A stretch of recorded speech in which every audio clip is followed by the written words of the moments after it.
আমরা কক্সবাজার এসে পৌঁছালাম।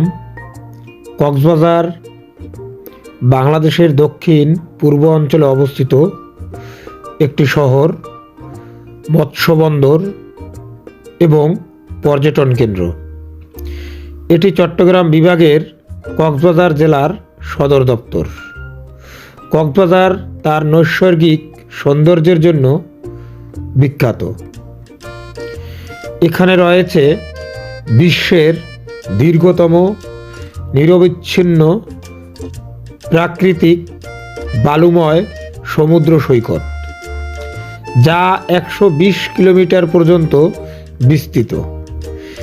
এখানে রয়েছে বাংলাদেশের বৃহত্তম সামুদ্রিক মৎস্য বন্দর এবং সাবমেরিন কেবল ল্যান্ডিং স্টেশন। একসময় কক্সবাজার পানোয়া নামেও পরিচিত ছিল, যার আক্ষরিক অর্থ হচ্ছে হলুদ ফুল। এর আরও একটি প্রাচীন নাম হচ্ছে পালঙ্কি।